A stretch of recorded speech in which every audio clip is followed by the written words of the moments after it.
Welcome back, folks. This is the first episode on the Get a Grip on Lighting podcast where we play the game, How Would You Retrofit That? Well, Greg and I go back and forth and discuss how we would handle each fixture as we came across it. This is probably a good show to watch on YouTube, although you could probably listen to it as well because we describe the fixtures. So if you're up on fixture jargon, wall pack versus wrap, and you know what we're talking about, then you can just listen to it. But other than that, probably better watch this one on YouTube. Remember, this episode of the podcast is brought to you by who? Keystone Technologies. Go to KEYSTONETECH.com, Greg. Yeah, and the one we're going to talk about today is actually referenced in the podcast is the Sign Hero.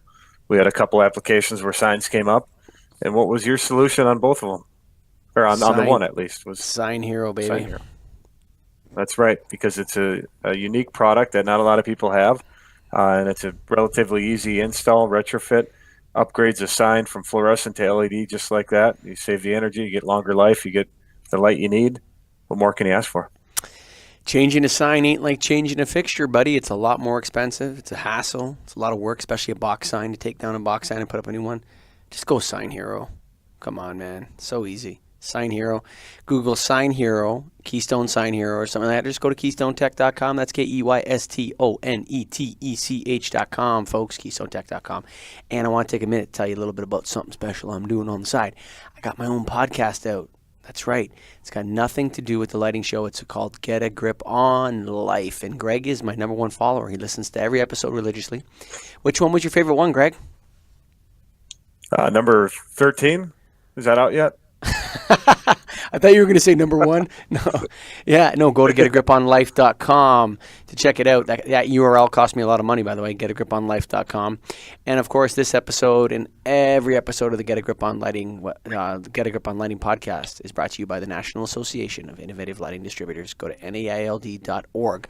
But for right now, son, all of our trade secrets, everything's on the table, our hearts, our minds, our souls, our knowledge. How would you retrofit that? So, Greg, what do you got us going on today? We have a picture on the screen here of what? Well, that's a bollard, and what we have going on today, we haven't really planned this or discussed it, but we run into a lot of different light fixtures in the field because we sell lighting. I don't know if you knew that. But what we want to talk about today is on these different light fixtures, what is our initial thought? What is our go-to for an upgrade or a retrofit or an energy-efficient solution for that fixture? Now, my answer is typically going to be it depends, but that's not what we're playing today. Today we're playing what's the first thing that goes to your mind, and what would you put that in there? How would you? Can I ask any questions first? Can I ask any questions first? We'll see how it goes. How about that? Okay, oh, yeah. Why don't you go ahead and ask questions first? So you started off. Go ahead.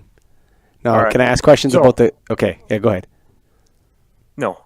On this fixture here, or on the picture you see on the screen on YouTube, if you're not watching on YouTube, it's a picture of a bollard. A bollard is a little short light fixture that you see a lot of times on pathways and walkways. If they want to upgrade that, let's say they have a metal halide or incandescent right now, what would you put in there? Voltage. What's the voltage? Okay, so I know that there's a lot of depends. Okay, so okay. Everything we're talking about today is going to be 120 to 277. Okay. So we don't know, we're not going to know the voltage. We're going to know it's not 347. And we're going to know it's not 480. How about that? I'm taking I'm going line voltage to the socket, and I'm putting a high wattage LED screw-in bulb into it. Okay. How about you? Based on that picture. Yes. Yes, it would be a omnicob type light bulb where you bypass the ballast and screw that in. Bollards are, and the reason being is the other part we want to talk about. Bollards are extremely expensive to get a brand new bollard, and especially a fixture. And then down the road, how do you ever replace that? Then you have to buy a brand new bollard. And then you have to buy all new bollards all the way along. The other thing, too, is how do you get maybe the base is a little corroded, maybe the concrete base is cracked, and you got to put a new base in. Yeah, no, I don't like taking out fixtures like that. It's a pain in the butt. So the best value for the client is going line voltage to the socket, I think, and putting in an LED cob bulb. Do we agree? Are we on the same page? We agree on that one. Okay, next. You're next. Next You're picture. Me. That's an explosion-proof medium bay fixture for like a room where you're storing chemicals. What are you doing with that, Greg? Well, again, I can't say it depends, but you need to know the class and the division, first of all, to figure all that out. But my first thought on an explosion proof, the best solution to me is to replace the entire fixture. How about you? First thought. And then we'll get into why. Yeah, I'd retrofit it. I'd probably put something, if it's possible, those fixtures, sometimes you can't change them. You can't change the technology inside of them without ruining the classification. So That's right. I would prefer to retrofit it if I could, but generally with explosion proof, you're in a very careful environment. You have to be very, very cautious with what you do. A lot of times, actually, not recently, but in the past, we've left the HID explosion proofs in place.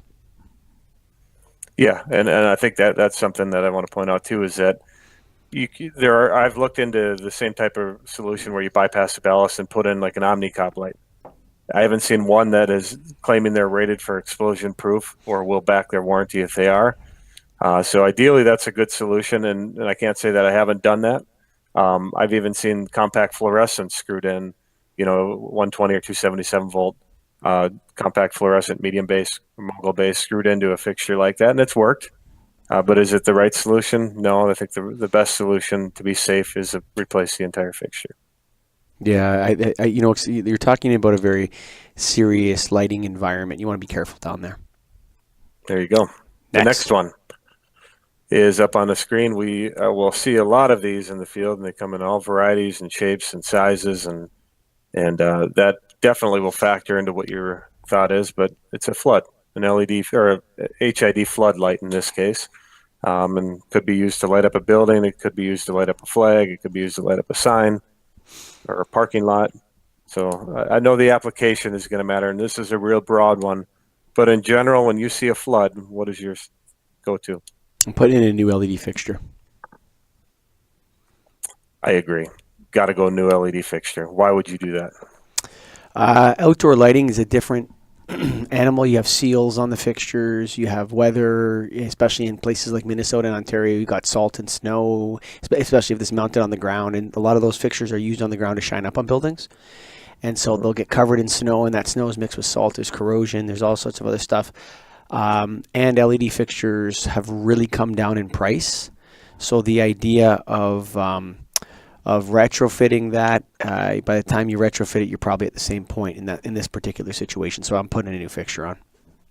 Yeah, and a lot of times floods are used to provide a lot of light to an area. And to retrofit something that needs a lot of light, you need a lot of times a big light bulb. Or in this case, if we were looking at like a cob type lamp, it would be big, and a lot of times it won't fit. But I agree. Got to go new fixture when you have an exterior flood. There is retrofit kits that fit in those, but they're almost as expensive as a new fixture anyway. You're right. So we agree again. My turn. Yeah. Fluorescent sign, Greg. Okay, well, up until a while ago, I'd run away. I still tend to run away from signs, just because you never know what's in those. Well, first, I got to answer what I would do. I would try to find an LED tube solution that would fit the fluorescent tube. That would be my solution. Sign Hero is a great product, dude. Yeah, from Keystone, that works perfect. So bypass the ballast, put a LED tube in that can fit. But the reason I run away, going back to that, is because I don't know what's in that thing. I'm not going to trust the customer unless they have a picture, unless they have a spec, something that shows it. Because I can't tell you how many times we say, oh, let's just add in a sign to a project that we're doing. Yeah, that sounds great. It's 3 light bulbs that might be in there. And then you get into it and it's wrong. And then it screws up the whole project and delays things, and you have to have a go back, and it's all this labor cost to it. That unless I know what is exactly in there, or if somebody opens a sign before I quote it, I'm not going to even do it. Yeah, I mean, I think Sign Hero changed everything for me. I would have agreed with you 100%. But you're a cherry picker now, eh? So I was as well. But you know what? The one problem with signs is they're very high liability. So they fall apart. You swing that door open. I've actually had in the past a sign literally, like we swung it open, and the whole sign, like it was probably 40 feet long, the whole sign crashed down right in front of the bucket truck. Like the whole thing came off. It broke. It was rusted, and it broke. And you're talking like, I don't know, 1,000 pounds of metal comes crashing to the ground outside this store. And luckily we had the pylons around it or whatever. I was there. I saw it happen. I even know I can remember the name of the company, and I was like, "Whoa, I don't like signs." So there's lighting business is fragmented, and sign service seems to be one of those things that's fragmented. There's sign guys. There's people that go around and they fix signs. Do you have that in Minneapolis? Yeah, definitely. There are sign specific contractors that do that, and Yeah, I tend to leave it to them. Yeah, so I mean, I do signs now because of Sign Hero, but again, some of the bigger ones get really intimidating. You got a huge sign, it's like, whoa, that's a big, heavy ass sign. Yep. Son, I don't know. So yeah, I mean, I would say, yeah, I would say on a case by case basis, Sign Hero. All right. I'm up here now. The next one. You? Oh, yeah, I'm up. Me, Yeah. yep. Okay, go. Next one would be, and this can come in a variety of shapes, sizes, colors, look, everything, is a flush mount ceiling fixture.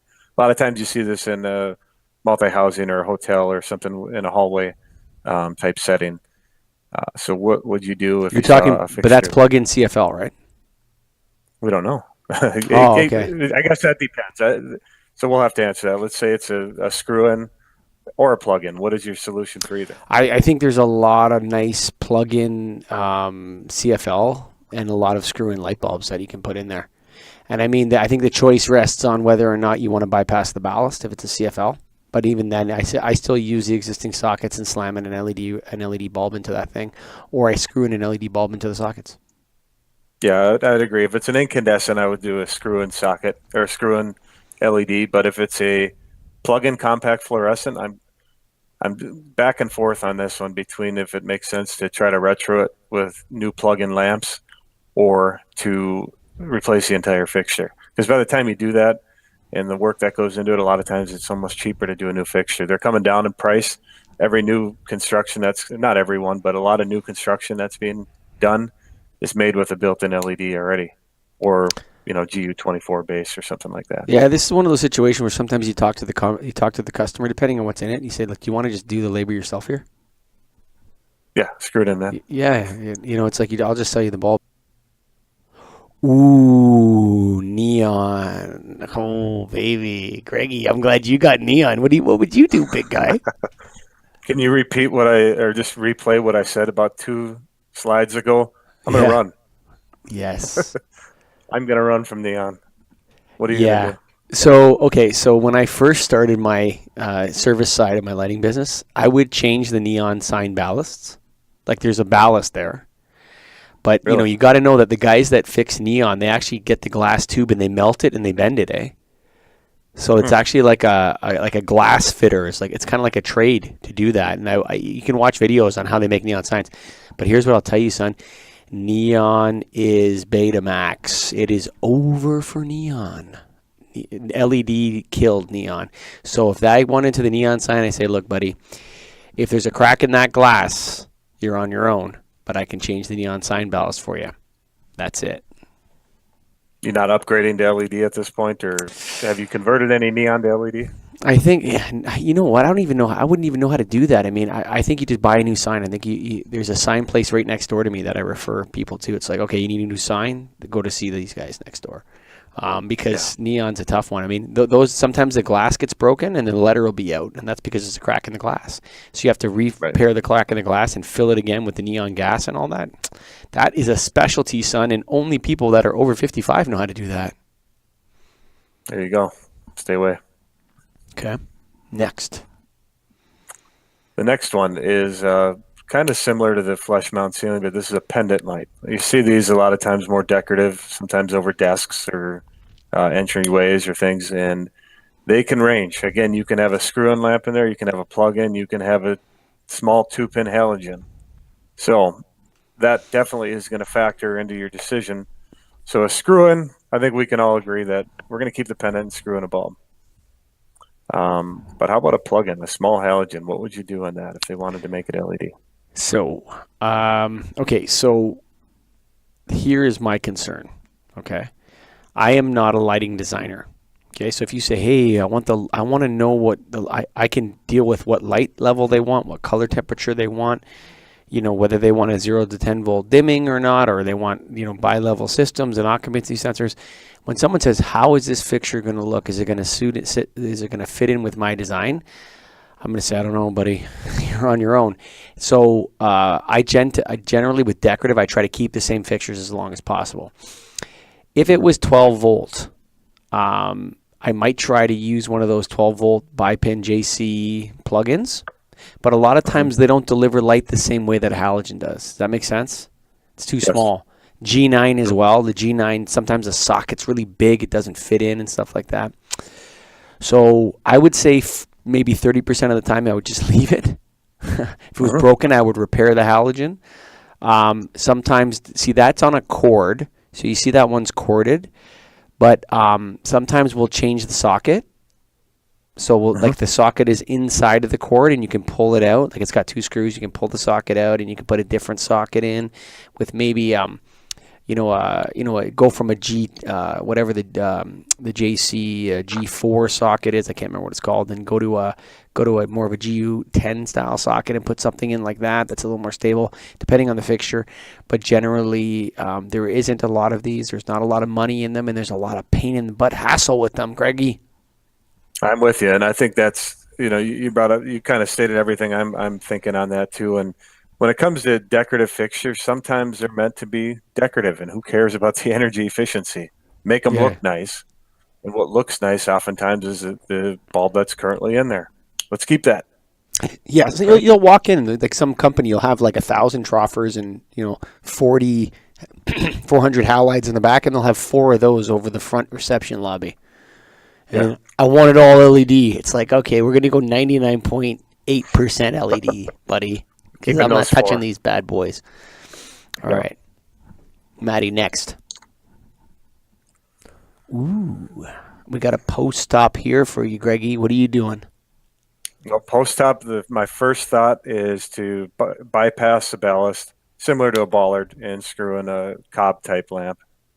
How about you? Depends on the light level needs of the client. Because some of those cobs get a little weird. With the way they distribute light, especially if there's like, do you know how they have those ones that are with the base up metal halide, where the light, the socket is actually at the top of the fixture, because those might be it, and they have that kind of, I don't know if it's parabolic shape, but they have a really nice reflector, and it's 360 degree, and the light really comes out nicely and diffused out of the head. You put a cob in there, you're probably gonna downgrade your lighting and quality, I think.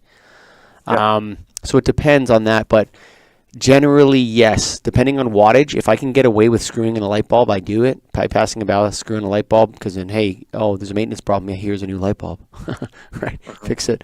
But yeah, I mean, I'm depending on what they want, I'm 50% new bulb, 50% slam, because actually those are the easiest ones to change the head on too.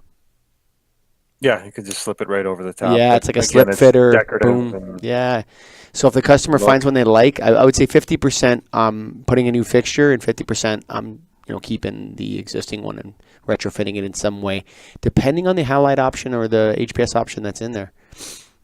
Yeah, and what's surprising to me about these fixtures is the fact that people don't seem to care as much as they should about the light output that they give.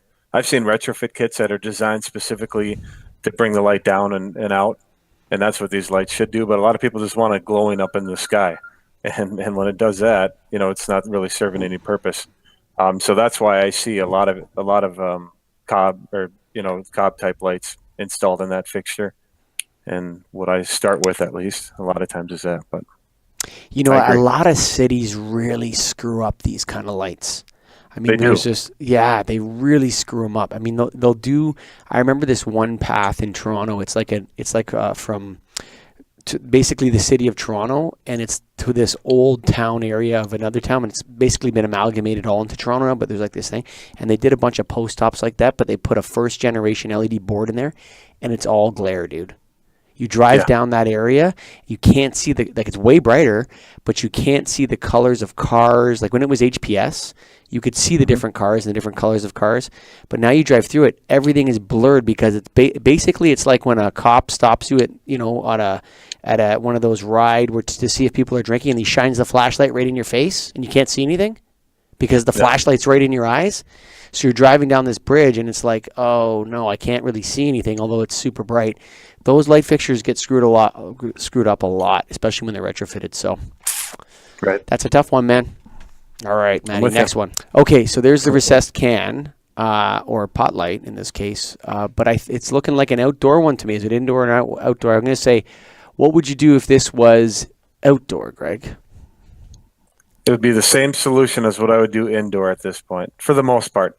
If it's a plug-in, if it's a screw-in, it's usually a different story. So I think with recessed cans, it's important. You have to make that distinction.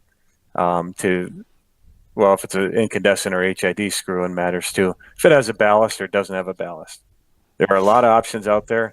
Recessed cans, there's different sizes, different things you have to think about with it. But I am used to be more of a bulb, but in the last 6 months, I've been all inserts for the most part on a recessed can. How about you? So I like the inserts, especially for outdoor, because you see how that trim in that picture is kind of lower on one side than the other, and it looks like the seal's kind of broken a little bit, and then especially on the outside, you get a little bit of, or even on the inside, you get a little bit of drywall cracking around it or whatever, and it doesn't look, especially if it's really old. So I like the inserts. You get a new seal for the outside. It's especially one that is not a straight flat panel, that has a little bit of it recesses up a little bit. You've seen those ones I really like. That's a key. That's a key, and a lot of people don't do that. They still keep it down to the surface, and it's super glary when you see that. That's all glare, man. Come on, bro. So you need an insert that recesses up. Yeah. And some of the reason why is based on what you said too, but when you have those plug-in compact fluorescents, the sockets inside those are the worst. You can a lot of times retrofit them and put a plug-in CFL LED, but if the socket's in bad shape, you're just putting a Band-Aid on that thing and making it LED until the socket breaks, and you have to replace the thing anyways. And those inserts are so cheap now, dude. They're so cheap.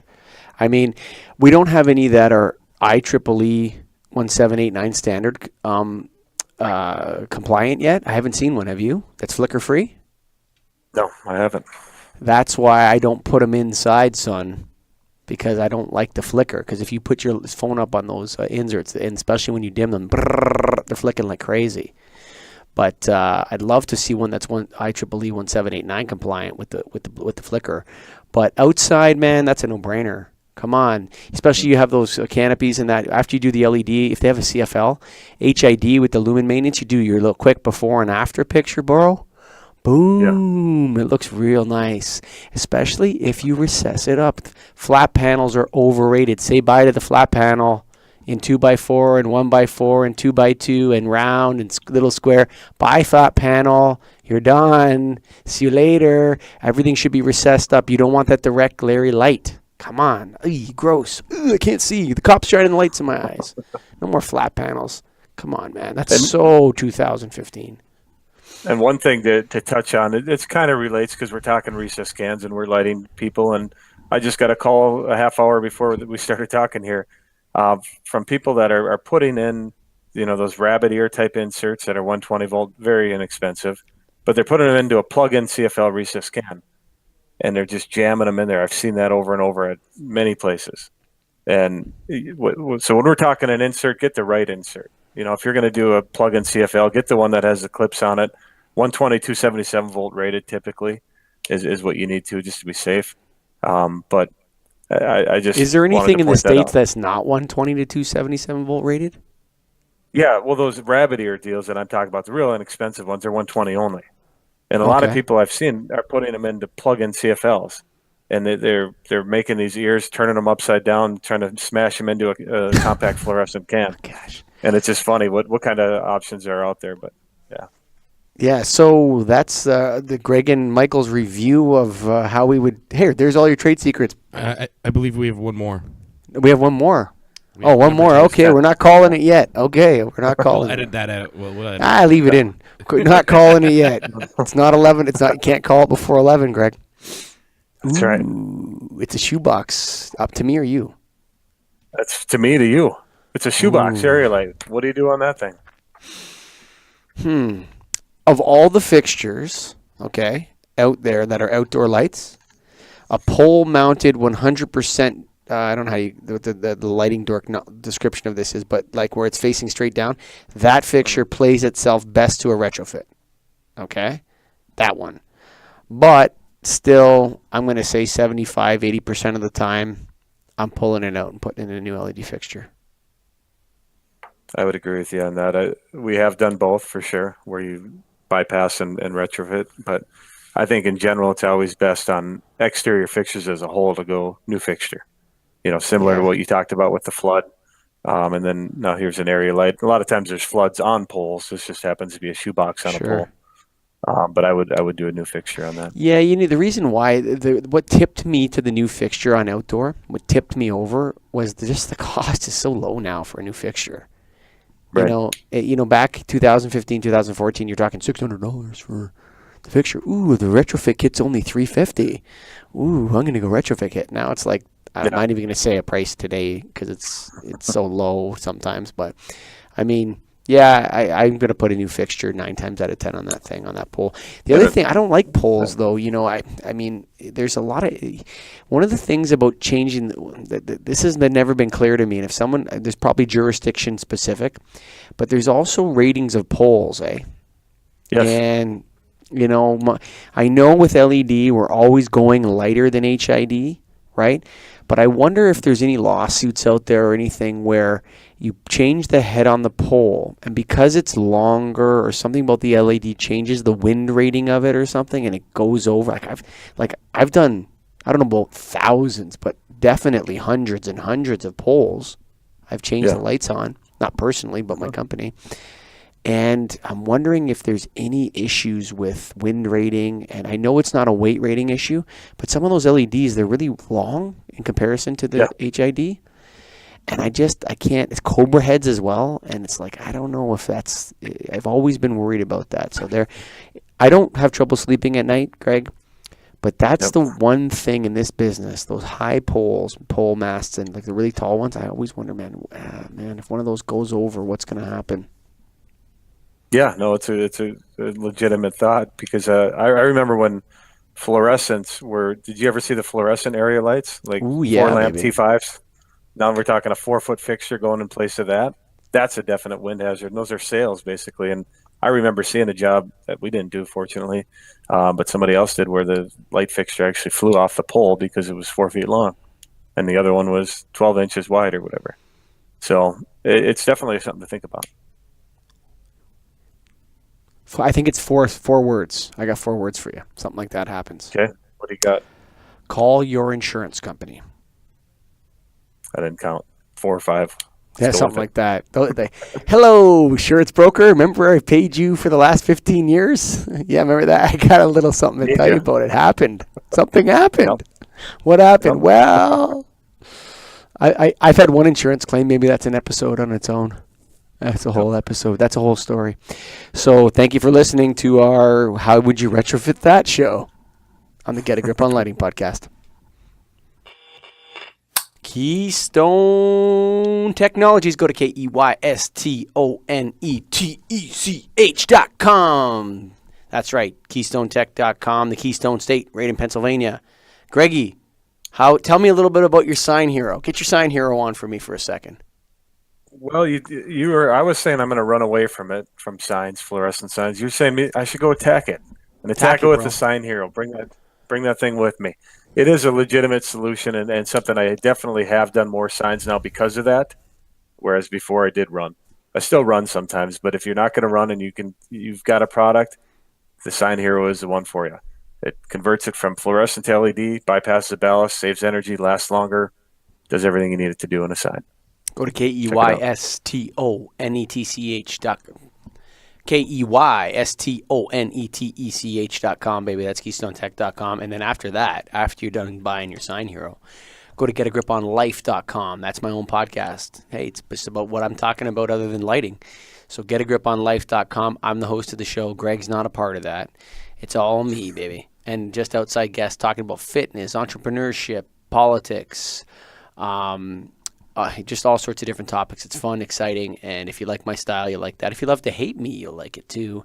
And remember, folks, this episode and every episode of the Get a Grip on Lighting podcast is sponsored and associated with the National Association of Innovative Lighting Distributors. And guess what? The upcoming TLD, there's a little surprise on the cover, son. On the cover of the TLD. I don't think it sounds as good, does it? Well, we're big quite as rock good, but singers. We got golden fingers. On the cover of the TLD. There you go. So, yeah, Greg, Eric, and Michael Colligan are on the cover of today's lighting distributor. So check it out.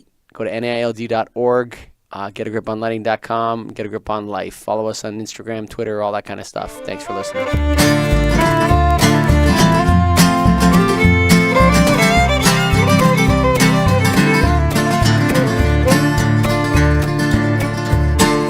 Written on the rectory wall, there's a sign there for all.